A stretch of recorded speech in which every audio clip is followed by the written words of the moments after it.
8. Argument.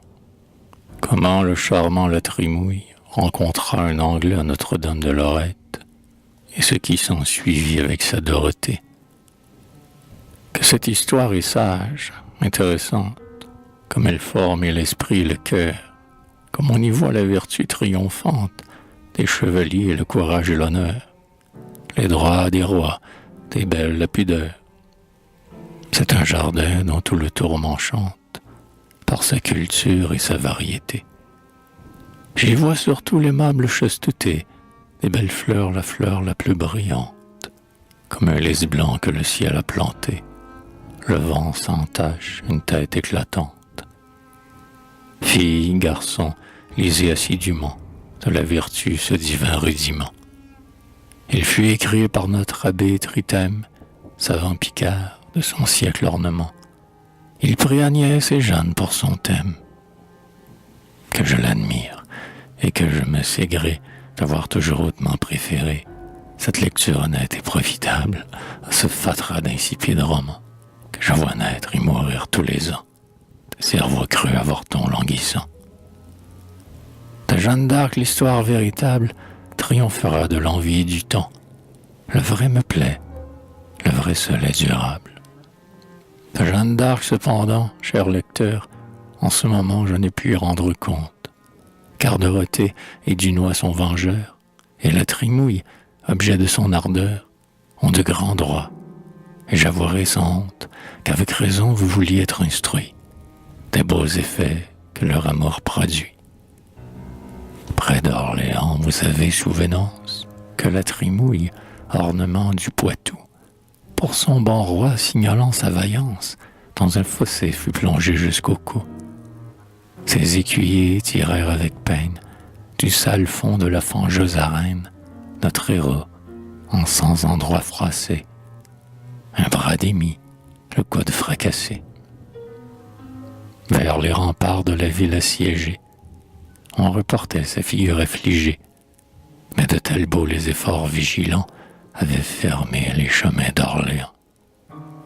On transporta, de crainte de surprise, mon paladin par de secrets détours, sur un brancard en la cité de Tours, cité fidèle au roi Charles soumise.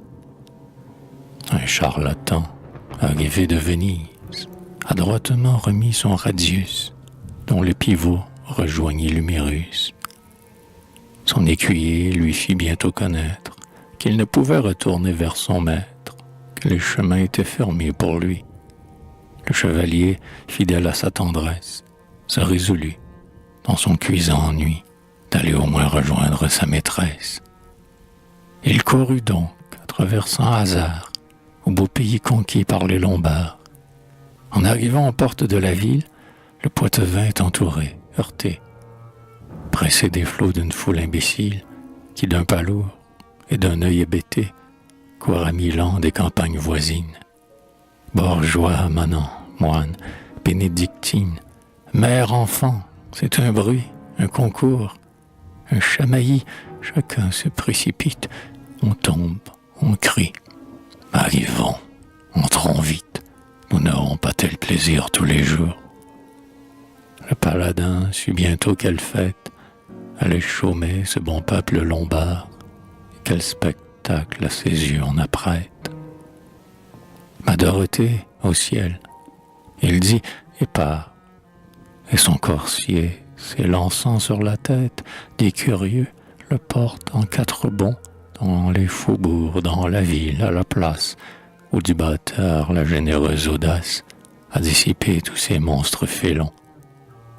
Où Dorothée, interdite et perdue, osait à peine encore lever la vue. L'abbé Trithème, avec tout son talent, n'eût pu jamais nous faire la peinture de la surprise et du saisissement, et des transports dont cette âme si pure fut pénétrée en voyant son amant. Quel coloris, quel pinceau pourrait rendre ce doux mélange si vif et si tendre, l'impression d'un reste de douleur, la douce joie où se livrait son cœur, son embarras, sa pudeur et sa honte, qui par degrés la tendresse surmonte.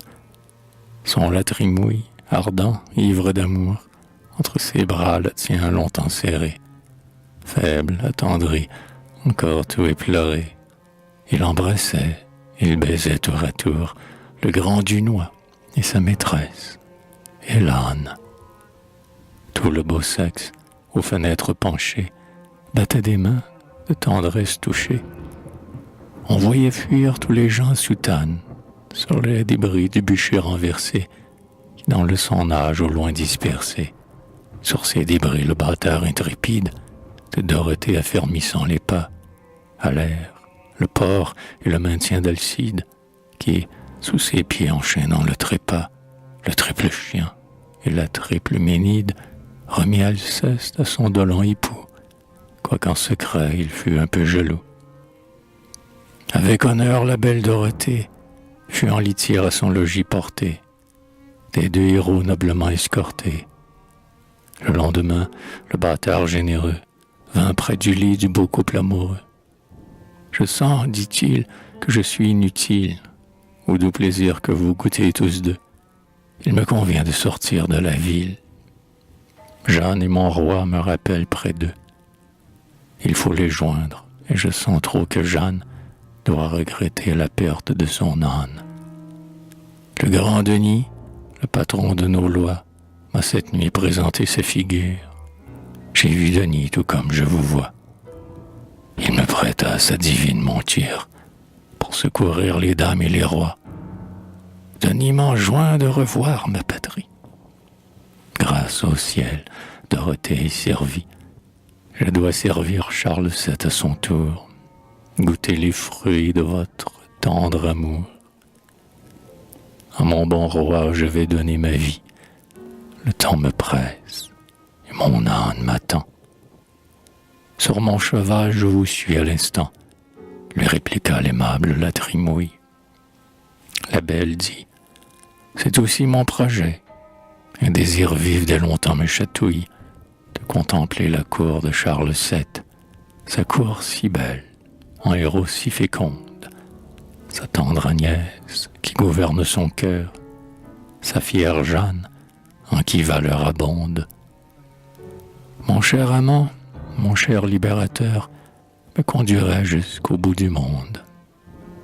Mais sur le point d'être quitté en ce lieu, en récitant ma prière secrète, je fis tout bas la Vierge un beau vœu de visiter sa maison de Lorette, s'il lui plaisait de me tirer du feu. Tout aussitôt la mère du bon Dieu vous députa sur votre âne céleste. Vous me sauvez de ce bûcher funeste. Je vis par vous, mon vœu doit se tenir, sans quoi la Vierge a droit de me punir. Votre discours est très juste et très sage, dit la Trimouille, et ce pèlerinage est à mes yeux un devoir bien sacré. Vous permettrez que je sois du voyage. J'aime Lorette et je vous conduirai. Allez, Dunois, par la plaine étoilée, fendez les airs, volez au champ de blois. Nous vous joindrons avant qu'il soit un mois. Et vous, madame, à Lorette appelée, venez remplir votre vœu si pieux. Moi, j'en fais un digne de vos beaux yeux. C'est de prouver à toute heure, en tout lieu, à tout venant, par l'épée et la lance, que vous devez avoir la préférence sur toute fille ou femme de renom. Que nul n'est et si sage et si belle. Elle rougit. Cependant le grison frappe du pied, s'élève sur son aile, plane dans l'air et, laissant l'horizon, porte Dunois vers les sources du Rhône. Le Poitevin prend le chemin d'Ancône, avec sa dame, un bourdon dans la main, portant tous deux chapeaux de pèlerin, bien relevés de coquilles bénies. À leur ceinture un rosaire pendait, de beaux grains d'or et de perles unies. Le paladin souvent le récitait, disait Ave. La belle répondait par des soupirs et par des litanies. Et je te sème était le doux refrain des orimus qu'il chantait en chemin. Ils vont à Parme, à Plaisance, à Modène, dans Urbino, dans la tour de Cézanne, toujours logé dans de très beaux châteaux, de princes, ducs, comtes et cardinaux. Le paladin eut partout l'avantage de soutenir que dans le monde entier, il n'est beauté plus aimable et plus sage que Dorothée, et nul n'osa nier ce qu'avançait un si grand personnage, tant les seigneurs de tout ce beau canton avaient d'égard et de discrétion. Enfin portés sur les bords du Musone, près Récanate, en la marche d'Ancône, les pèlerins virent briller de loin cette maison de la Sainte Madone, ces murs divins de qui le ciel prend soin. Murs convoités des avides corsaires, et qu'autrefois des anges tutélaires firent voler dans les plaines déserts, comme un vaisseau qui fend le sein des mers. Alors et tôt les anges m'arrêtèrent, les murs sacrés d'eux-mêmes se fondèrent, et ce que l'art a de plus précieux, de plus brillant, de plus industrieux, fut employé depuis par les saints pères, maîtres du monde et du ciel grand vicaire, à l'ornement de ces augustes lieux. Les deux amants du cheval descendirent, d'un cœur contrit à deux genoux se mirent, puis chacun d'eux, pour accomplir son vœu, offrit des dons pleins de magnificence, tous acceptés avec reconnaissance par la Madone et les moines du lieu. Au cabaret, les deux amants dînèrent, et ce fut là qu'à table ils rencontrèrent un brave Anglais, fier, dur et sans souci, qui venait voir la Sainte Vierge aussi, par passe-temps, se moquant dans son âme, et de Lorette et de sa Notre-Dame. Parfait Anglais, voyageant sans dessein, achetant cher de moderne antique, regardant tout avec un air hautain, et méprisant les saints et leurs reliques. De tout Français, c'est l'ennemi mortel, et son nom est Christophe d'Arondel. Il parcourait tristement l'Italie, et se sentant fort sujet à l'ennui, il amenait sa maîtresse avec lui, plus dédaigneuse encore, plus impolie, parlant fort peu, mais belle, faite autour, douce la nuit, insolente le jour, à table au lit, par caprice emporté, et le contraire en tout de Dorothée. Le beau baron, du Poitou l'ornement, lui fit d'abord un petit compliment, sans recevoir aucune répartie, puis il parla de la Vierge Marie. Puis il conta, comme il avait promis, chez les Lombards, à M. Saint-Denis, de soutenir en tout lieu la sagesse et la beauté de sa chère maîtresse. « Je crois, dit-il au dédaigneux breton, que votre dame est noble et d'un grand nom, qu'elle est surtout aussi sage que belle. Je crois encore, quoiqu'elle n'ait rien dit, que dans le fond elle a beaucoup d'esprit. Mais Dorothée est fort au-dessus d'elle. Vous l'avouerez, on peut, sans la baisser, au second rang dignement la placer. » Le fier Anglais, à ce discours honnête, le regarda des pieds jusqu'à la tête. « Pardieu, dit-il, il m'importe fort peu que vous ayez à Denis fait un vœu. Et peu me chaud que votre demoiselle soit sage ou folle, et soit ou laide ou belle, chacun se doit contenter de son bien, tout uniment, sans se vanter de rien. Mais puisqu'ici vous avez l'impudence d'oser prétendre à quelque préférence sur un Anglais, je vous enseignerai votre devoir, et je vous prouverai que tout Anglais, en affaires pareilles, à tout Français donne sur les oreilles, que ma maîtresse, en figure, en couleur, en gorge, en bras, cuisses, taille, rondeur, même en sagesse, en sentiment d'honneur, vaut 100 fois mieux que votre pèlerine. Et que mon roi, dont je fais peu de cas, quand il voudra, saura bien mettre à bas, et votre maître et sa grosse héroïne. Eh bien, reprit le noble Poitevin, sortons de table, éprouvons-nous soudain. À vos dépens, je soutiendrai peut-être mon tendre amour, mon pays et mon maître. Mais comme il faut être toujours courtois, De deux combats, je vous laisse le choix. Soit à cheval, soit à pied. L'un et l'autre me sont égaux. Mon choix suivra le vôtre. À pied, mordieu, dit le rude breton. Je n'aime point qu'un cheval ait la gloire de partager ma peine et ma victoire. Point de cuirasse et point de morion, c'est, à mon sens, une arme de poltron. Il fait trop chaud. J'aime à combattre à l'aise. Je veux tout nu vous soutenir ma thèse. Nos deux beautés jugeront mieux des coups.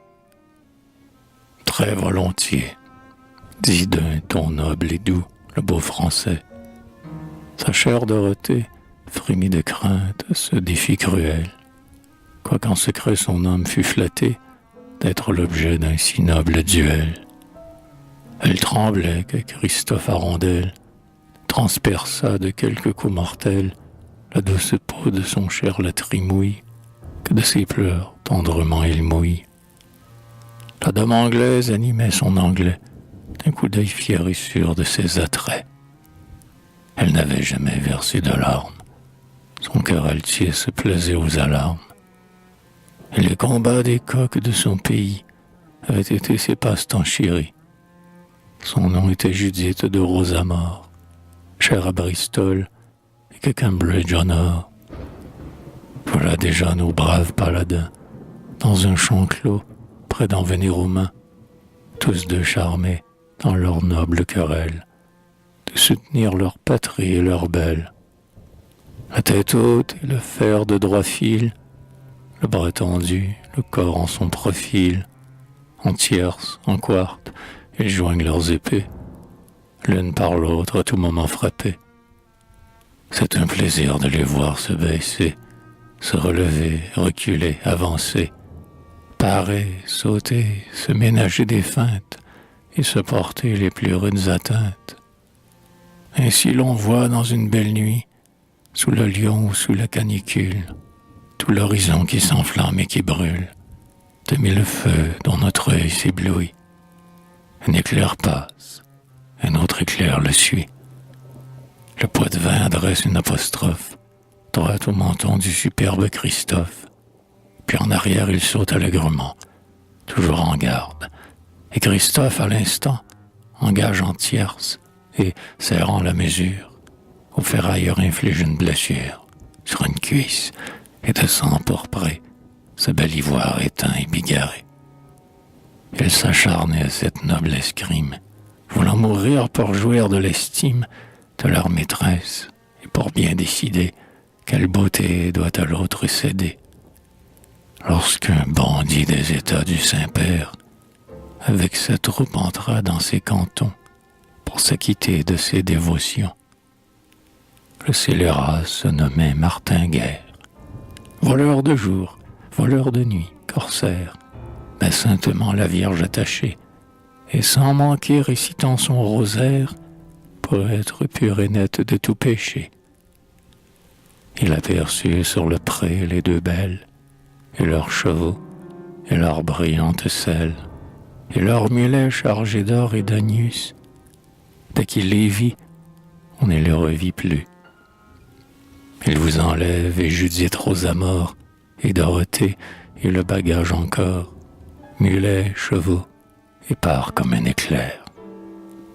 Les champions tenaient toujours en l'air, à poing fermé, leur brandissante lame, et ferraillaient pour l'honneur de ces dames. Le Poitevin s'avise le premier, que sa maîtresse est comme disparue. Il voit de loin courir son écuyer, il s'ébahit, et son arme pointue reste en sa main sans force et sans effet. Sire à rondelle demeure stupéfait. Tous deux restaient à la prunelle effarée, bouche béante et la mine égarée, l'un contre l'autre. Oh, dit le Breton, Dieu me pardonne, on nous a pris nos belles. Nous nous donnons 100 coups d'estramaçon, très sottement. Courons vite après elles. Reprenons-les et nous nous rebattrons pour leurs beaux yeux quand nous les trouverons. L'autre en convient, et, différant la fête, en bons amis ils se mettent en quête de leur maîtresse. À peine ils font 100 pas que l'un s'écrie « Ah, la cuisse, ah, le bras ». L'autre crie à la poitrine et la tête. Et n'ayant plus ces esprits animaux qui vont au cœur et qui font les héros, ayant perdu cette ardeur enflammée, avec leur sang au combat consumé, tous deux meurtris, faibles et languissants, sur le gazon tombent en même temps, et de leur sang ils rougissent la terre. Leurs écuyers, qui suivaient Martinguerre, vont à sa piste et gagnent le pays. Les deux héros, sans valet, sans habit et sans argent, étendus dans la plaine, manquant du tout, croyaient leur fin prochaine. Lorsqu'une vieille, en passant vers ces lieux, les voyant nus, s'approchant plus près d'eux, et eut pitié, les fit sur des civières, portées chez elle, et par des restaurants, en moins de rien leur rendit tout leur sens, leur coloris et leur force première. La bonne vieille, en ce lieu respecté, est en odeur qu'on dit de sainteté. De verre en comble, il n'est point de béate, point d'âme sainte, en qui la grâce éclate, par des bienfaits plus signalés, plus grands. Elle prédit la pluie et le beau temps. Elle guérit les blessures légères, avec de l'huile et de saintes prières. Elle a parfois converti des méchants. Les paladins, à la vieille contèrent leur aventure et conseils demandèrent. La décrépite alors se recueillit, pria Marie, ouvrit la bouche et dit « Allez en paix, aimez tous de vos belles, mais que ce soit à bonne intention, et gardez-vous de vous tuer pour elles. Les 12 objets de votre affection sont maintenant des épreuves rudes. Je plains leurs maux et vos sollicitudes. Habillez-vous, prenez des chevaux frais, ne manquez pas le chemin qu'il faut prendre. Le ciel par moi daigne ici vous apprendre, pour les trouver, qu'il faut courir après. » Le Poitevin admira l'énergie de ce discours, et le Breton pensif lui dit « Je crois à votre prophétie. Nous poursuivrons le voleur fugitif quand nous aurons retrouvé des montures et des pourpoints et surtout des armures. » La vieille dit « On vous en fournira. » Un circoncis par bonheur était là, enfant barbu d'Isaac et de Judas, dont la belle âme, à servir empressée, faisait fleurir la jante des prépucés. Le digne hébreu leur prêta galamment 2000 écus à 40%, selon les us de la race bénite, en Canaan par Moïse conduite. Et le profit que le juif s'arrogea, entre la sainte et lui se partagea.